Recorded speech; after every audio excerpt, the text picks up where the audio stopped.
Hello, readers. So we have been working on point of view and who is telling a story and how they are feeling. We have worked together now in our LAFS book on looking at our cartoon about our green bean ice cream and noticing how the girl and the dad and the boy are having different points of view based on their actions. Then we also read about Alec and Max, the bat and the owl, and their friendship and determined their point of view towards each other.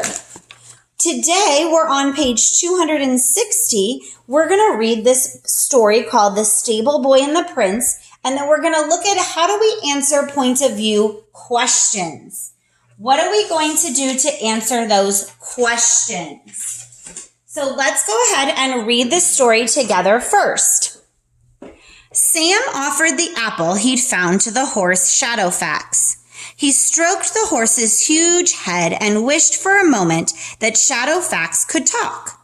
6 months had passed since Sam had been taken from his village to work at the king's stables, and it had been a very lonely time for him. Just then, the prince came riding past. Prince Oliver was about the only other boy his age that Sam ever saw.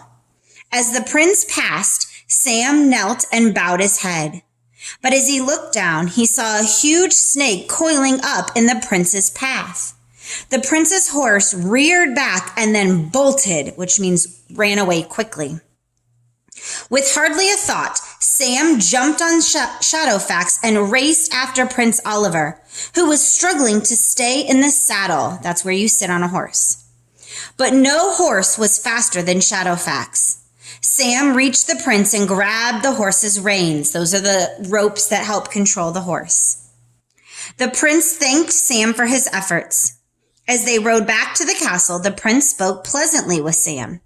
When they reached the stables, Sam said, "I hope we can talk again. It's so good to speak with someone my own age." The prince fell silent. Then he said, "Remember your place. I am a prince and you are just a stable boy." That wasn't very nice. Sam bowed and returned to the barn. "I'll never have a friend here," he whispered. Shadowfax walked over and rubbed his face against him.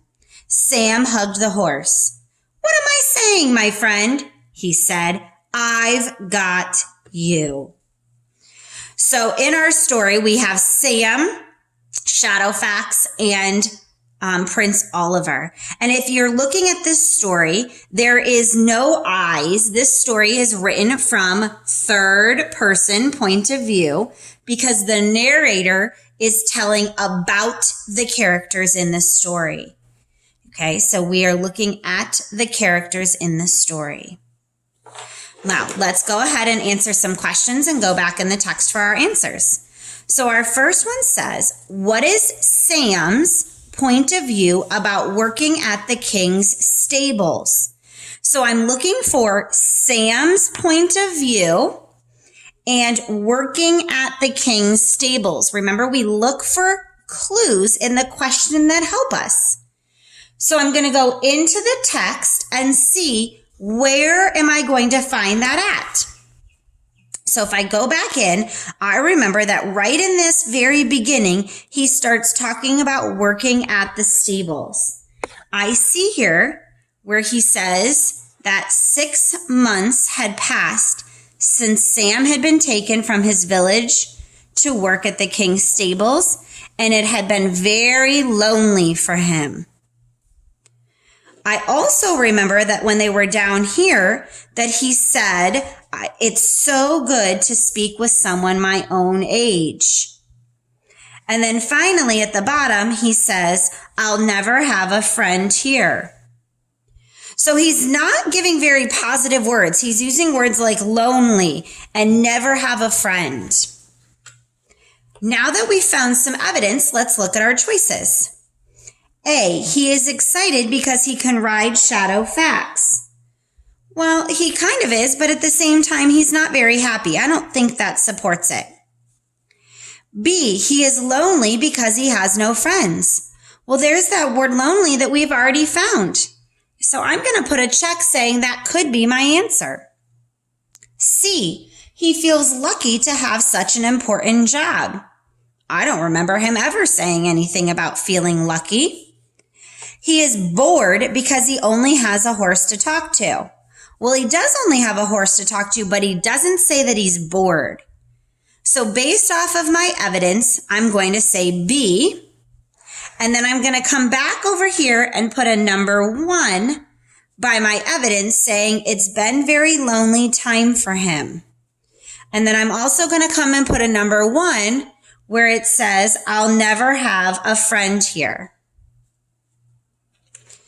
All right, let's go to question 2. This is our infamous part A, part B. Remember, answer and prove.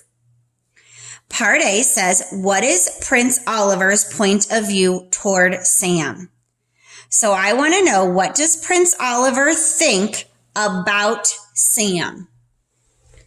Well, at first, the prince thanked Sam for his efforts. They spoke pleasantly, but then when he says, can I talk again? This is where he makes that statement.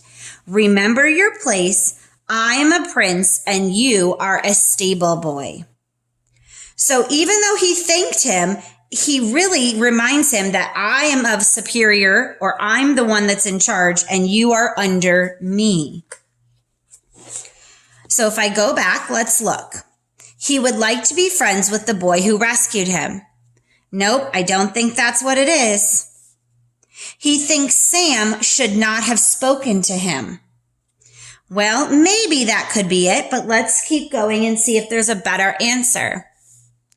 He likes Sam, but feels he can't be friends with a stable boy. Well, that makes more sense because he does speak to him pleasantly, but then tells him, I can't be friends with you more.